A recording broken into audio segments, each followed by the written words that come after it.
খোদার কসম করে বলি, খোদার কসম করে বলি, ও যুবক ভাই ভালো করে শুনে নাও, আমিও তো তোমার মতো একটা যুবক। শেষ রাতে উঠে তুমি মালিকের দরবারে দুই চার রাকাত নামাজ আদায় করে দেখো, মালিকের দরবারে একটু তাসবিহ তাহলিল করে দেখো, মালিকের দরবারে একটু মালিককে ডেকে দেখো, আমার নবীর তরিকার আশা করে দেখো, কত মজা লাগে, কত মজা লাগে। যত তুমি তাসবিহ টানবা, যত তুমি আল্লাহ আল্লাহ আল্লাহ আল্লাহ আল্লাহ আল্লাহ আল্লাহ বলে তুমি ডাকবা, দেখবা চোখের পানি top top top top top top করে পড়বে। মনে হবে দুনিয়া এখানে মজা, এর থেকে মজা আর দুনিয়াতে কিচ্ছু নাই। আল্লাহকে ডাক রে বান্দা, আল্লাহকে ডাক, আল্লাহকে ডাকতে ডাকতে জীবন চলে যা, ঠিক কিনা? এই জবানটা কার দেওয়া? আল্লাহর দেওয়া। আমাদেরকে খাওয়াইতেছে কে? পড়াইতেছে কে? কার হুকুমে দুনিয়া থেকে বিদায় হয়ে যাব? কার ইবাদত করতে হবে? এই জন্যই কবি বলেন আল্লাহকে ডাক রে বান্দা, আল্লাহকে ডাক, আল্লাহকে ডাকতে ডাকতে জীবন চলে যা। কারণ যখন তুমি ছোট্ট ছিলা, দাঁত ছিল না মুখে, নরম খাবার দিছেন আল্লাহ মা জননীর বুকে।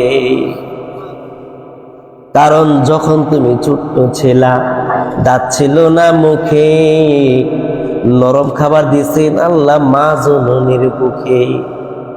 সেই আল্লাহকে ভুলো না কেউ, সেই আল্লাহকে ভুলো না কেউ, জীবন থাকার যাক। আল্লাহকে ডাক রে বান্দা, আল্লাহকে ডাক। বলেন কাল কিয়ামতের ময়দানের মধ্যে ওই মানুষটা আল্লাহর কাছে আফসোস করবে, মালিক তোমার ওই বান্দাকে তুমি অন্যরকম একটা জান্নাত দান করলা, আর তুমি আমাকে আরেক রকম জান্নাত দান করলা। তুমি কেমন বিচার করলা আল্লাহ? তুমি না ন্যায় পরায়ণশীল বাচ্চা, তুমি এটা কেমন বিচার করলা? একসাথেই তো ঘুরলাম, একসাথেই তো বসলাম, একসাথেই তো নামাজ আদায় করলাম। মালিক তুমি ওই বান্দাকে তুমি এত সুন্দর একটা জান্নাত দান করলা, তারপরেও আমার উপরে তুমি জান্নাত দান করলা। আমাকে তুমি নিচে রাখলা, আমার জান্নাতটাও তার থেকে কম দামি বানাইলা। আল্লাহ বলেন বান্দা, তুমি যখন তার সাথে গল্প করতেছিলে, তখন সে মনে মনে সুবহানাল্লাহ পড়তেছিল। বলেন সুবহানাল্লাহ। এমন মানুষ আছে না নাই? দেখবেন আমি আরেকজনের সাথে গল্প করতেছি, কিন্তু সে তাসবিহ টানে। ওই বান্দার মনের মধ্যে একটু চিন্তা। কি চিন্তা? ওই চিন্তাটা হলো, এই বান্দা চিন্তা করে, বান্দা তুমি দুনিয়াবি কথা বলতে চাও, দুনিয়াবি কথা তুমি বলতে থাকো, আর আমি মাওলা পাকের সাথে কথা বলতে থাকি। সুবহানাল্লাহ। আল্লাহর সাথে কথা বললে নেককার বান্দাদের যে কি মজা লাগে, কি মজা লাগে, এটা ওই নেককার বান্দা ছাড়া কেউ বুঝে না। যে মানুষগুলো তাসবিহ টানে, যে মানুষগুলো আল্লাহ আল্লাহ জিকির করে, ওই মানুষকে বোঝানো যাবে না গুনাহ কি জিনিস। ওই মানুষ শুধু বুঝবে আমার মালিক, আমার আল্লাহ, এটি আমার মজা। আজান হইলে মসজিদে চলে যায়, আজান হইলেই মসজিদে চলে যায়, নয়তো তাসবিহ নিয়ে যতটুকু অবসর সময় পায়, এই অবসর সময়ের মধ্যে সুবহানাল্লাহ সুবহানাল্লাহ সুবহানাল্লাহর তেলাওয়াত করে, আল্লাহর বরকতের তেলাওয়াত করে। আল্লাহ রাব্বুল আলামিন ফেরেশতাদেরকে নিয়ে গর্ব করে, ফেরেশতা দেখ দেখ কোনদিন আমাকে দেখে নাই, আমার জান্নাত দেখে নাই, জাহান্নামকে দেখে নাই, কিন্তু আমার বান্দা আমাকে না দেখার পরেও আমার জন্য কি পাগল হয়ে গেছে। দেখ বসে বসে একা একা বসে বসে আমার তাসবিহ তাহলিল করে। ও বান্দা, আজকে তুমি প্রশ্ন করলা তোমাকে কেন আমি একতলা নিচের জান্নাত দান করলাম, তোমার জান্নাতটা কেন একটু অসৌন্দর্য? সমস্ত জান্নাতের ঘর আল্লাহ রাব্বুল আলামিন জন্মের পর থেকে নিয়ে মৃত্যুর পর পর্যন্ত শুধু সুসজ্জিতই করতে থাকে। বলেন সুবহানাল্লাহ। প্রতিদিন এরকম বান্দার, নেককার বান্দার জান্নাতটা সুন্দর করতেই থাকে, সাজাইতেই থাকে। একটা বিয়ে বাড়ি,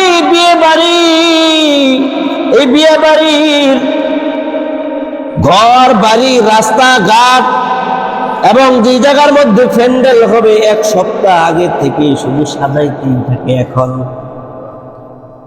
এই গেট সাজায়, এই প্যান্ডেল সাজায়, এই মরিচ বাতি লাগায়, এই জার বাতি লাগায়, এই আতশবাতি ফোটায়, কি করব না করব কোনো হুঁশ জ্ঞান থাকে না। আল্লাহ বলেন বান্দা টেনশন করার কোনো কারণ নাই, তোমার জন্মের পর থেকে নিয়ে আমি আল্লাহ তোমার জন্য তোমার জান্নাতটা আমি এত সুন্দর করে সাজাই দিছি যে জান্নাতের মধ্যে ঢুকলে তুমি আমার নিয়ামত দেখতে পারবা। সুবহানাল্লাহ।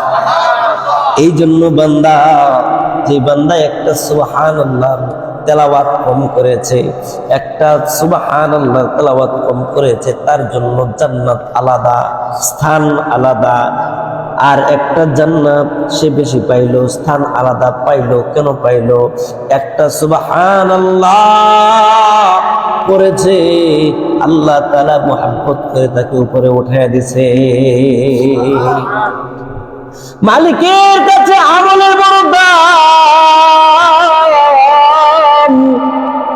মালিক বড় আমলকারীকে পছন্দ করে, মালিক বড় আমলকারীদেরকে পছন্দ করে।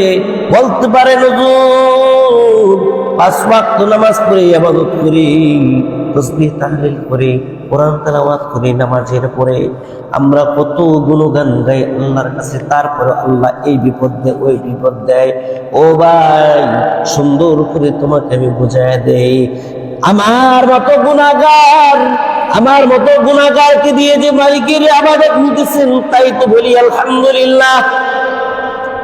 আমার গুনাহ যদি আমার মা জানতো, আমার গুনাহ যদি আমার বাবা জানতো, তাহলে বাবা মার কাছে আমাকে জায়গা দিত না।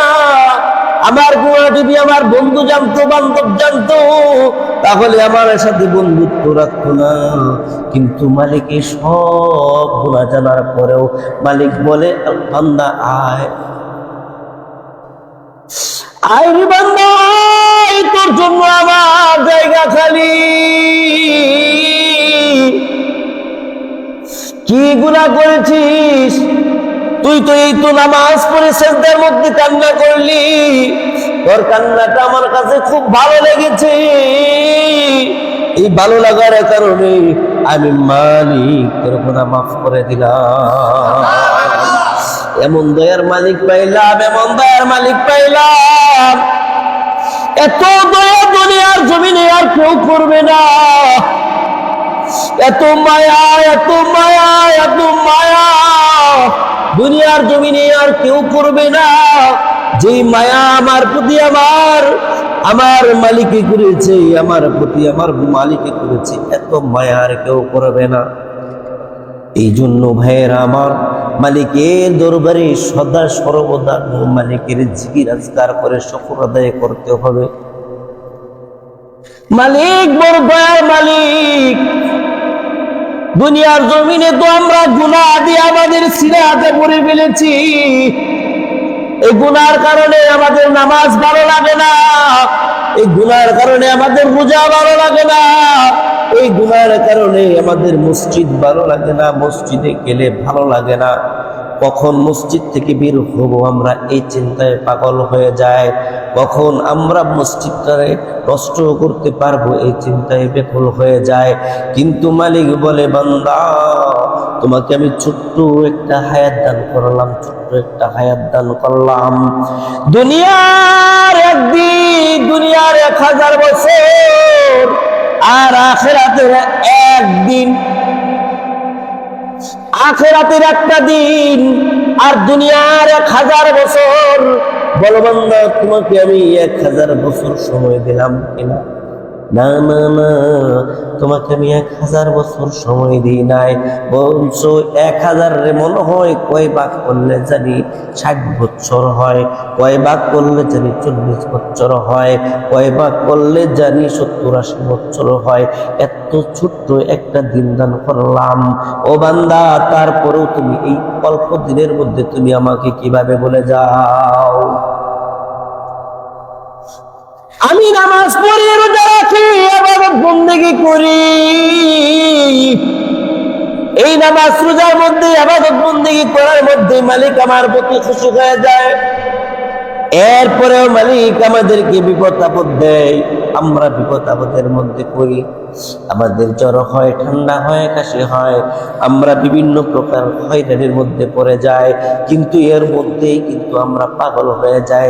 আল্লাহ বলেন, ও বান্দা, তুমি তো গুনাহ করেছো, তুমি গুনাহগার বান্দা, তোমার মধ্যে গুনার সিফাত দিয়েছি, গুনার একটা গুণ দিয়েছি। আল্লাহ আমাদেরকে কয়টা গুণ দিয়েছেন? জুড়ে বলেন কয়টা? সবাই বলেন কয়টা? আপনাদের সাথে ওয়াজ করে মজা নাই। কবরস্থানে ওয়াজ করতেছি আমি কবরস্থানে বসছি, কথা কয় না, কথা কয় না, কথা কয় না। মাহফিলের মধ্যে যে বয়ান করি, এই অল্প মানুষ থাকলেও চিল্লায় চিল্লায় কথা কয়, আপনারা কথা বল না। কয়টা গুণ দিয়েছেন? এই তো সুন্দর হয়েছে। রাগ করছেন? রাগ করছেন? রাগ করছেন? রাগ করেন না, এটাও আমার একটা সিফাত। রাগ করা করি নেই। আল্লাহ আমাদেরকে 2টা গুণ দিয়েছেন, 2টা। একটা গুণ হইলে আমরা গুনাহ করতে পারবো, নবী রাসূলরা কিন্তু গুনাহ করতে পারবে না। এই গুনাহর সিফাত নবী রাসূলদেরকে দেয় নাই। আল্লাহ রাব্বুল আলামিন নবী রাসূলদেরকে পবিত্র মাটি দিয়া নবী রাসূলদেরকে আল্লাহ পাক রব্বুল আলামিন বেগুনাহ মাসুম বানাইছেন। আর আমাদেরকে আল্লাহ পাক রব্বুল আলামিন এমন একটা মাটি দিয়া বানাইছেন, যেই মাটি আমাদের শরীরে লাগার কারণে আমরা গুনাহ করতে পারবো, আবার নেকিও করতে পারবো। নবী রাসূলের জীবনের মধ্যে কোনো গুনাহ নাই, তারপরেও নবী রাসূলদেরকে কত পরীক্ষার মধ্যে ফেলাইছেন। নবী রাসূলদের জীবনের মধ্যে পরীক্ষার কোনো শেষ নাই, শেষ নাই, শেষ নাই।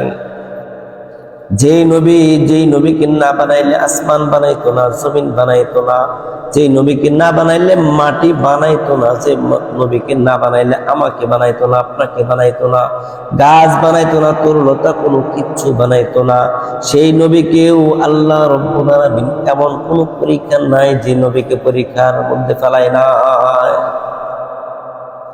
আল্লাহর কাছে যে মানুষটাকে বেশি পছন্দ হয়, আল্লাহর কাছে যে মানুষটাকে বেশি ভালো লাগে, ওই মানুষটার মধ্যে বেশি পরীক্ষা, ওই মানুষটাকে আল্লাহ রাব্বুল আলামিন সবচেয়ে বেশি পরীক্ষা করে। সুতরাং বোঝা গেল আল্লাহ আমাকে আপনাকে সবচেয়ে বেশি ভালোবাসে। এই ভালোবাসার কারণে আমাকে আপনাকে নামাজ পড়ার পরেও আমাদেরকে দুঃখ দেয়, রোজা রাখার পরেও আমাদেরকে কষ্ট দেয়, তাসবিহ টানার পরেও আল্লাহ তাআলা আমাদেরকে দুঃখ দেয়, আল্লাহ যত্নওয়ালার পরেও আল্লাহ তাআলা আমাদেরকে দুঃখ দেয়।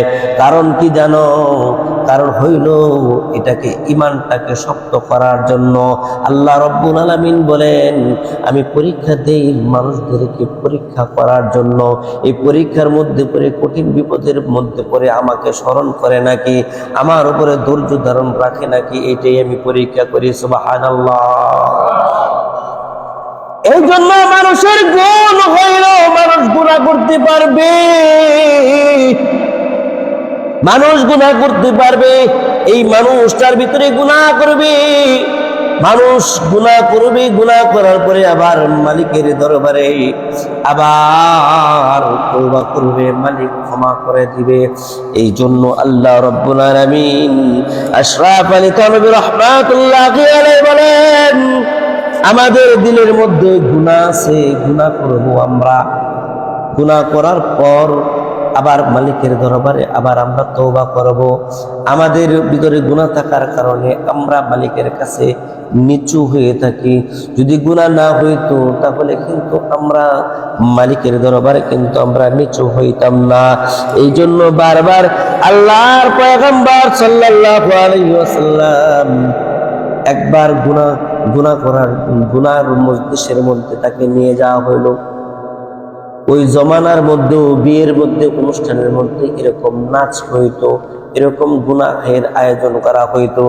আল্লাহর পয়গম্বর সাল্লাল্লাহু আলাইহি ওয়াসাল্লামকে ওই জায়গার মধ্যে জোরপূর্বক ভাবে নিয়ে যাওয়া হয়েছে। আল্লাহর পয়গম্বরকে নিয়ে যাইয়া ওই জায়গাটার মধ্যে যখন আল্লাহর পয়গম্বরকে রাখা হয়েছে, একটা আসন দেওয়া হয়েছে, আল্লাহর পদ্ধতি থেকে এমন একটা জায়গার মধ্যে আল্লাহ তাআলাকে, আল্লাহর নবীকে বসানো হয়েছে। আল্লাহর নবী বসছে, আর আল্লাহর পদ্ধতি থেকে এমন ঘুম আল্লাহর নবীকে দিয়েছেন যে ঘুম ওদের অনুষ্ঠান শেষ হয়েছে, ফজরের টাইমে আল্লাহর নবীর জ্ঞান ফিরেছে। এর দ্বারাই বুঝাইল, এর দ্বারাই বুঝতে হবে নাচ গান বাদ্য অনুষ্ঠান হারাম। ঠিক না বে ঠিক? নাচ গান বাদ্য অনুষ্ঠান হারাম, এইটা করাও যাবে না, শোনাও যাবে না, গাওয়াও যাবে না। যদি কোনো মানুষ নাচ গান বাদ্য যদি এগুলোর মধ্যে যদি কেউ শরীক হয়ে যায়, আর যদি কেউ সজ্ঞানে যদি এগুলো শ্রবণ করে এবং যদি এইগুলোর মধ্যে সহযোগিতা করে, তাহলে আল্লাহর নবীর বিরোধিতা করা হইল। এই জন্য আমরা যারা মুমিন মুসলমান আছি, আমরা সকলে একমত হয়ে যাব। কারণ কি জানেন? কারণ হইল আমরা যে মানুষ, এই মানুষের ভিতরে একটা সিফাত আছে, গুনাহ। এই গুনাহটা সকলের মন চায়, কারণ গুনাহ করলে খুব মজা লাগে, এই মজাটার দিকে যদি আমি ধাবিত হয়ে যাই, তাহলে কিন্তু আমার জীবন বরবাদ হয়ে যাবে। এই গুনাহটার দিকে যদি আমি ধাবিত হয়ে যাই, আমার জীবনটা বরবাদ হয়ে যাবে। এই জন্য ফকিহান বলেন, নিজের দিলটাকে, নিজের নফসটাকে যেদিকে ঘুরাবেন সেদিকেই যাবে, যেদিকে ঘুরাবেন সেদিকেই যাবে। কিরকম? একটা বাচ্চাকে দিয়ে উদাহরণ দিয়েছে। একটা বাচ্চাকে যদি ছোট থেকে নিয়ে যখন তার বুঝ হয়, যখন তার মজা নেওয়ার যখন সময় হয়, চকলেট খাইলে তার মজা লাগে, চিপস খাইলে তার মজা লাগে, এরকম সুইং গাম খাইলে তার মজা লাগে। এইগুলো যদি আপনি তাকে খাওয়ান, প্রতিদিন বলে দিবে, বাবা তুমি যখন বাহির থেকে আসো আমার জন্য আইসক্রিম নিয়ে এসো, তুমি যখন বাহির থেকে আসো তখন আমার জন্য চিপস নিয়ে এসো, তুমি যখন বাহির থেকে আসো আমার জন্য চকলেট নিয়ে আসবা। এইরকম ভাবে বলে দেয়। যদি বাবা যদি না আনে, সন্তান কিন্তু অভিমান করে, রাগ করে। একদিন আর 2 দিন নয়, যদি প্রতিদিন এইভাবে আনেন, সন্তানের পেটের মধ্যে গ্যাস জমে যায়, ভাত খাইতে চায় না, ডাক্তারের কাছে দৌড়াদৌড়ি করে, ডাক্তার ওইটার চিকিৎসা দিতে চায় না, অল্প সময়ের মধ্যে অ্যান্টিবায়োটিক ওষুধ খাওয়া লাগে, হসপিটালে ভর্তি হওয়া লাগে। লাভ হইল না ক্ষতি হইল? ক্ষতি হইল। আর এই ছেলেটাকে যদি আমি আঙ্গুর খাওয়াইতাম, আঙ্গুর খাওয়ানোর অভ্যাস করাইতাম, মালটা খাওয়ানোর অভ্যাস করাইতাম, আমি এই ছেলেটাকে যদি আমি কমলা খাওয়ানোর অভ্যাস করাইতাম, সে কিন্তু ওই চিপস জিনিসটা বুঝতো না, চিপস জিনিসটা বুঝতো না। ঠিক তদ্রুপভাবে ফকিহগণ বলেন, ছোট থেকে যদি তুমি গুনাহের মঞ্চটাকে তুমি আলাদা করে ফেলো, গুনাহের মঞ্চটা গান বাদ্য নাচানাচির মঞ্চটাকে থেকে তুমি বিরত থাকো, তাহলে তুমি যদি তোমার সন্তানটাকে নামাজের দিকে, কোরআনের দিকে, তুমি আমলের দিকে তুমি দৌড়াও, সে কিন্তু নামাজ আর নামাজের দিকে আসবে, আমলের দিকে আসবে। আর যদি তুমি গুনার দিকে নাও, তাহলে তোমার গুনার দিকে কিন্তু সে যাবে। আমার সন্তানকেও যদি আমি মোবাইলের মধ্যে আমার বয়ান দেখে, সে বয়ান দেখে আর বলে বাবা এটা তুমি, এটা তুমি, এইরকম ভাবে আমাকে সম্বোধন করে, তুমি পাগড়ি, তুমি পাগড়ি, তুমি তুমি ওয়াজ, এরকম করে বলে, যখন নাকি মোবাইল টান দিলে যদি একটা মেয়ের ছবি আসে, তো বাবা এটা ভালো না। আমি শিখাই দিছি তাকে যে বাবা এটা ভালো না, এখন সেই বলে বাবা এটা ভালো না। এই জন্য বলা হয়, মানুষ যদি আমলের দিকে আসে, মানুষ যদি আমলের দিকে আসে, এই মানুষ কখনো গুনার দিকে যাবে না। আর যদি সেও গুনার দিকে যায়, বে আমল ওয়ালা বলবে তুমি না নামাজ আদায় করো, তুমি না নামাজি, এইরকম বলে তাকে অপমান করে তাকে দূরে সরাইয়া দিবে। এইভাবে তাকে অপমান করে দূরে সরাইয়া দিবে। এই জন্য ভাই দুনিয়ার জমিনে আমরা কয়দিন বাঁচবো, কয়দিন বাঁচবো? যেতে হবে খালি হাতে, যেতে হবে খালি হাতে, সঙ্গে কিছুই যাবে না। 3.5 হাত জায়গা পাবি, পাবি না রে বিছানা। 3.5 হাত জায়গা পাবি, পাবি না রে বিছানা। ঠিক কিনা? এই জন্য দুনিয়ার জমিনটা খুব ক্ষণস্থায়ী একটা দুনিয়া। দুনিয়ার সম্পদ, দুনিয়ার জায়গা, দুনিয়ার জমিন, এই দুনিয়ার সম্পদ, দুনিয়ার জায়গা, জমিন, দুনিয়ার জমিনেই থাকবি। থাকবো না আমি আর আপনি, শুধু আমি আর আপনি থাকবো না, আর দুনিয়ার জমিনে সব কিছু আগের মতোই থাকবে। আমার সন্তান, আমার পূর্বক, আমার পরের পুরুষগুলো এগুলো বুক করবে। আমি আর আপনি খালি হাতে দুনিয়ার থেকে বিদায় হয়ে যাব। এই জন্য এখনো সময় আছে, এখনো সময় আছে। আল্লাহর ইবাদত করার দরকার আছে না নাই? নামাজ পড়ার দরকার আছে না নাই? রোজা রাখার দরকার আছে না নাই? গানের বিরোধিতা করার দরকার আছে না নাই? যেগুলো নবী রাসূল করে নাই, ওগুলার বিরোধিতা করার দরকার আছে না নাই? আছে না নাই? আছে, আছে। এই জন্য ফকিহগণ দেখেন কত সুন্দর করে কথা বলেছেন। না খানে মে মজা, না খানে মে মজা, ना सुने ना पीने में मजा, ना कुछ मजा आता है, आखिर रात को रोने में मजा है। सुभानअल्लाह। कवि बोलतेছেন ना खाने में मजा, খাওয়ার দ্বারা কোনো মজা নাই। আমি হারাম খাইলাম, হারাম খাওয়ার মধ্যে কোনো মজা নাই। হারামের মধ্যে, জাহান্নামের মধ্যে হইল শাস্তি, এর মধ্যে কোনো আরাম নাই। জাহান্নাম ছাড়া আর কোনো আরাম নাই। তারপরে বলতেছেন না শুনে, ঘুমায় থাকার মধ্যে কোনো আরাম নাই। না পিনে মে মজা, পান করার মধ্যেও কোনো মজা নাই। না না কুছ, जो कुछ मजा आता है, যত মজা আছে। ফকিহ বিদ্বান বলেন আখির রাত কো, শেষ রাতের মধ্যে, আখির রাত কো, শেষ রাতের মধ্যে কান্নার মধ্যে যত মজা পাওয়া যায় এত মজা খাওয়ার মধ্যেও নাই, এত মজা শোয়ার মধ্যেও নাই, এত মজা পান করার মাঝেও আল্লাহর ওলিরা পায় নাই। খোদার কসম করে বলি, খোদার কসম করে বলি, ও যুবক ভাই ভালো করে শুনে নাও, আমিও তো তোমার মতো একটা যুবক। শেষ রাতে উঠে তুমি মালিকের দরবারে দুই চার রাকাত নামাজ আদায় করে দেখো, মালিকের দরবারে একটু তাসবিহ তাহলিল করে দেখো, মালিকের দরবারে একটু মালিককে ডেকে দেখো, আমার নবীর তরিকার আশা করে দেখো, কত মজা লাগে, কত মজা লাগে।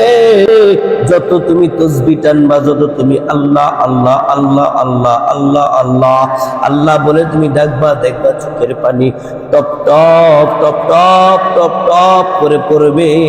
মনে হবে দুনিয়া এখানে মজা, এর থেকে মজা আর দুনিয়াতে কিচ্ছু নাই। আল্লাহকে ডাক রে বান্দা, আল্লাহকে ডাক, আল্লাহকে ডাকতে ডাকতে জীবন চলে যা, ঠিক কিনা? এই জবানটা কার দেওয়া? আল্লাহর দেওয়া। আমাদেরকে খাওয়াইতেছে কে? পড়াইতেছে কে? কার হুকুমে দুনিয়া থেকে বিদায় হয়ে যাব? কার ইবাদত করতে হবে? এই জন্যই কবি বলেন আল্লাহকে ডাক রে বান্দা, আল্লাহকে ডাক, আল্লাহকে ডাকতে ডাকতে জীবন চলে যা। কারণ যখন তুমি ছোট্ট ছিলা, দাঁত ছিল না মুখে, নরম খাবার দিছেন আল্লাহ মা জননীর বুকে। কারণ যখন তুমি ছোট্ট ছিলা, দাঁত ছিল না মুখে, নরম খাবার দিছেন আল্লাহ মা জননীর বুকে। সেই আল্লাহকে ভুলো না কেউ, সেই আল্লাহকে ভুলো না কেউ, জীবন থাকার যাক। আল্লাহকে ডাক রে বান্দা, আল্লাহকে ডাক। বলেন কাকে ডাকবো? এই জন্য এবার আকাশ শেষ রাত্রিতে আল্লাহকে ডাকা, আল্লাহর ওলিরা যেই মজা পাইছি, এত মজা এত মজা দুনিয়ার জমিনে কেউ পায় নাই, কেউ পায় নাই, কেউ পায় নাই। যেই নাকি শেষ রাতে মালিককে বারবার ডাকছে, মালিককে বারবার ডাকছে, ওই মানুষটা যত বেশি মজা পাইছে। এই তো আসতেছে কিছুদিন পরে 31st নাইট ডে, 31শে ডিসেম্বর, আমরা এটারে বলি 31st নাইট ডে। এই 31শে ডিসেম্বরের পরে রাত্রিটা যুবক ভাইয়েরা বড় ধরনের একটা ইবাদত বানাইছে। ইবাদত, এত বড় ইবাদত বানাইছো, এত বড় গুনার ইবাদত বানাইছো যুবক ভাই।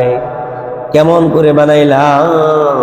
এখন তো আমাদের দেশের মধ্যে দেখা যায়, একটা চোরকে যদি ধরে, একটা বাটপারকে যদি ধরে, একটা ডাকাতকে যদি ধরে, এখনকার সময়ের মধ্যে ওই চোরকে ডাকাতকে বলে তুমি নাচো গান গাও, আর নাচো আর গান গাওয়ার মধ্যে ওরা মায়ের দেয়। আছে না নাই? দেখছেন না? নাচ, ওই গান পারে না, ওই চোর বেটা গান পারে না, এরপরে ওরে বলে তুই গান গা। ওই যেমন পারে এমনই গান গা, গান তার মনে নাই, ওই বইলা দেয় ওর মতোই ওই গান গায়। ওই গান গাইতে থাকে আর ওরে মারতে থাকে, গান গাইতে থাকে, মারতে থাকে। আমার তো মনে হয়, আমার তো মনে হয় এইটা দুনিয়ার কোন ইতিহাস না, দুনিয়ার কোন ইতিহাস না রে, এটা আখিরাতের একটা নমুনা। কাল কিয়ামতের ময়দানে যে মানুষগুলো এই গানের পাগল, যে মানুষগুলো এই 31st নাইট ডে 31শে ডিসেম্বরের রাত্রের মধ্যে যে মানুষগুলো নাকি গান বাজাইয়া, ডোল বাজাইয়া, বিট বাজাইয়া, যেই সমস্ত যুবকেরা, যেই সমস্ত মায়ের সন্তানেরা এই পাশের ঘরের মধ্যে অসুস্থ রোগী শুয়ে আছে, সাধারণ কোনো কথা সহ্য করতে পারে না। কিন্তু এই গান আর তবলার কারণে এই মানুষটা ভালো নাই। এই পাশের কবরগুলো থর থর থর থর করে কাঁপতেছে। পাশে মসজিদ, এই মসজিদটাও থর থর করে কাঁপতেছে। কিন্তু মহল্লার মধ্যে কত বড় বড় মাতাব্বর দেখলাম, কত বড় বড় মাতাব্বর দেখলাম। এই দিনটার মধ্যে এই সন্তানগুলাকে বলে না, এই তুই এই জায়গাটার মধ্যে তুই কেন এই বিট বাজাইতেছিস? আমার আল্লাহর ঘর কাঁপতেছে, আমার কবর, আমার বাপের কবরটা কাঁপতেছে। তুই কিভাবে এই জায়গাটার মধ্যে বিট বাজাস? তোর বাবাকে তো এই জায়গার মধ্যে কবর দিয়েছে, তুই কিভাবে এই জায়গার মধ্যে বিট বাজাস? এরকম বিচার করে নেওয়ালা কোনো মানুষ আজ পর্যন্ত পাইলাম না। আমার দেশের মধ্যে যুবক খুন হবে না, কোন দেশের মধ্যে খুন হবে? আমার দেশের মধ্যে যুবক চুরি করবে না, কোন দেশের মধ্যে করবে? কারণ আমার সন্তানকে তো আমি শিখাইতে পারলাম না কোনটা ভালো কোনটা মন্দ। বলেন তো দেখি, এই যে এত সুন্দর মসজিদ, যুবক ভাই ঘুমানো বাদ দেন, এই যে ঘুমায় রাখবেন, 31st নাইট ডে আমল করবো, এখন ঘুমাইবো, এই যে 31 তারিখে আমল করবো। বলেন তো দেখি, এই যে এত সুন্দর মসজিদ, এই মসজিদের পাশে যদি, এই মাঠের মধ্যে যদি কোন দল আইসাইরা যদি এরকম বিডের একটা গাড়ি নিয়ে আইসা এখানে যদি গান বাজায়, এটাকে মানানো যায়? এই কথা বলেন, মানানো যায়? আলহামদুলিল্লাহ, সুম্মা আলহামদুলিল্লাহ, আল্লাহর কাছে হাজারো কোটি শুকর আমি আদায় করি। আমি দিলে দিলে আমি আদায় করি, কাউকে বলি না, আমি দিলে দিলে আদায় করি যে আমাদের এই মসজিদের মধ্যে আল্লাহ আলহামদুলিল্লাহ এত সুন্দর একটা পরিবেশ। এখন আমাদের হবিরবাড়ি ইউনিয়নের মধ্যে প্রত্যেকটা মসজিদের সাথেই, মসজিদের পাশেই, মসজিদের সাথেই একটা করে কিন্ডারগার্টেন আছে না নাই? এই কিন্ডারগার্টেনের মধ্যে প্রতি বছর একটা গানের অনুষ্ঠান হয় কি হয় না? কথা বলেন, হয় কি হয় না? হয়। এই প্রতি বছর গানের অনুষ্ঠানের মধ্যে যে পরিমাণ দুল, যে পরিমাণ তবলা আর যে পরিমাণ বিট বাজানো হয়, আল্লাহ আল্লাহ মাফ করেন, সকলকে মাফ করে দেন। মসজিদগুলো দেখবেন থর থর থর থর থর থর করে কাঁপতেছে। কিন্তু এই মসজিদের সভাপতিগুলো, মসজিদের কমিটিগুলো বা এই মহল্লা যে মাতাব্বর আছে, মেম্বার আছে, ওরা একদিনও বাধা দেয় না, খোঁজ খবর নেয় না তুমি এই মসজিদের সামনে আল্লাহর ঘরের মধ্যে তুমি কিভাবে এই বাদ্যটা বাজাও। উচিত ছিল, আমাদের দেশের মধ্যে গুনাহ করার তো একটা জায়গা আছে, আছে না নাই? পার্ক নাই ভাই, বলেন পার্ক নাই? এই পার্কের মধ্যে গুনাহ করার জায়গাটাই তো রাখছে পার্ক, নাকি? দুনিয়ার জাহান্নামের একটা জায়গা তো রাখা হয়েছে।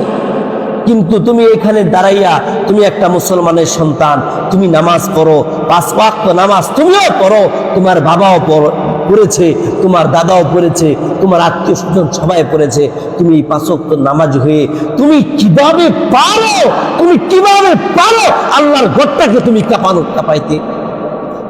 তুমি কি কবরে যাবা না? তোমার কি জান্নাতের দরকার নাই? তুমি কি দুনিয়ার থেকে তুমি জাহান্নামের সার্টিফিকেট তুমি নিয়ে নিতেছো? তোমার দিলটা, তুমি একজন মুসলমানের সন্তান হয়ে তুমি কিভাবে পারো? তোমার দিলটা কেন একটু নাড়া দেয় না যে আমার এই গানের তবলার কারণে, আমার এই গানের আওয়াজের কারণে আমার মাওলার ঘর কাঁপতেছে, আমার জান্নাতের ঘর কাঁপতেছে, আমি যে জান্নাতে যাব সেই জান্নাতের মধ্যে কেন আমি আগুন লাগাইতেছি? ও মুসলমান, আমরা আর কবে শিখবো? আর কবে শিখবো আমরা, বলেন?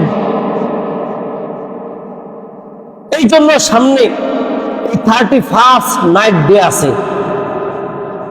আল্লাহ রাসূল সাল্লাল্লাহু আলাইহি ওয়াসাল্লাম বলেন, বাধা দেওয়ার 3টা তরিকা। কয়টা তরিকা? কয়টা তরিকা?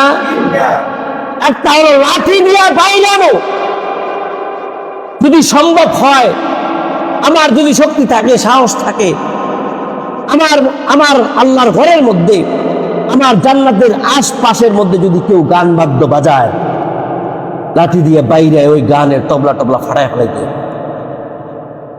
ভেঙে তছনছ করে দিতে হবে। আমার নবীর ঘরের সামনে, আমার রবের ঘরের সামনে আমার রবকে কাঁপানো যাবে না, আমার নবীর ঘরকে কাঁপানো যাবে না। বলেন ঠিক কিনা? এক নাম্বার, ভেঙ্গে তছনছ করে দিতে হবে। দুই নাম্বার, জবান দিয়ে যারা আছি এলাকার মাতাব্বর, নয়তো কাল হাসরের ময়দানে ওদের আগে আমাদেরকে দাঁড় করানো হবে। তোমরা বাধা দিলা না কেন? এখন যতই টুপি দাঁড়িয়ে নিয়ে আমি পাগড়ি নিয়ে আমি ঘুরি না কেন, কিন্তু কাল কিয়ামতের ময়দানের মধ্যে আমি নামাজ পড়ার পরও আমি ওই জায়গার মধ্যে আমি ধরা খেয়ে যাব। ওই জায়গার মধ্যে আমাকে হ্যান্ডকাপ পরানো হবে। এই জন্য আমার কাজ হলো, দ্বিতীয় কাজ হলো জবান, যে জবানটা আল্লাহ আমাকে দিচ্ছে, যে আমি তো যদি ভেঙে ফেলি তাহলে আমার উপরে যদি ওরা আক্রমণ করে আমি এটা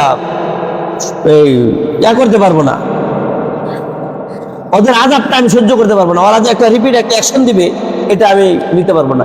এই জন্য বাবা, বাজি, ভাই, বন্ধু পিঠের মধ্যে হাত দিয়ে, বাবা এই যে আল্লাহর ঘর, এই জায়গার মধ্যে এটা করুন আল্লাহর হস্তে, এই যে তোমার পায়টা দিন, এইভাবে তাকে বলে তাকে বোঝানো। এইটাও যদি না হয়, 3 নাম্বার হলো দিল থেকে ঘৃণা করা। 3 নাম্বার কি? দিল থেকে ঘৃণা করা। যার বাইরে ভাঙার মতো ক্ষমতা আছে সে যদি ঘৃণা করে তাহলে তার এই ক্ষমতা আদায় হইল না। যার জবান দিয়ে নিষেধ করার ক্ষমতা আছে সে যদি দিল দিয়ে ঘৃণা করে, এটা তার হক আদায় হবে না। এই জন্য আপনাদের কাছে আমার দায়িত্ব ছিল এটা পৌঁছে দেওয়া। আমি আপনাদের কাছে এই মেসেজটা পৌঁছে দিলাম। আল্লাহ পাক রব্বুল আলামিন যেন আমাদের এই মসজিদটাকে যেভাবে হেফাজত করেছে, আমি জানি, যতটুকু জানি, আমাদের এই মাঠের মধ্যে এরকম কোনো অনুষ্ঠান অতীতেও হয় নাই, এখনো আর হবে না ইনশাআল্লাহ। এটা আমি বিশ্বাসী, এটা আমি জানি। এই পরিবেশও আমাদের আছে, আলহামদুলিল্লাহ বলেন। আর দ্বিতীয় হলো, আমাদের যার যেখানে আছে সেখানে আমরা একটু প্রতিবাদ করার চেষ্টা করব। এই 31st নাইট ডে এই আমলটা না করার কারণে, এটা তো কোনো যুগের আমল না, এটা তো হলো ইহুদি নাসারাদের আমল। আলমার উমামান আহাব্বা, সবাই বলেন আলমার উমামান আহাব্বা, যার সাথে যার মোহাব্বত তার সাথে তার কিয়ামত। এখন সেই ইহুদি নাসারাদের কালচার ধরছে, হাসরও ওই দিকে হবে। এই জন্য আমাদের যেহেতু জান্নাতের আলামতে আমরা আছি, আল্লাহ তাআলা আমাদের সবাইকে ঈমান ও আমলের সাথে থাকা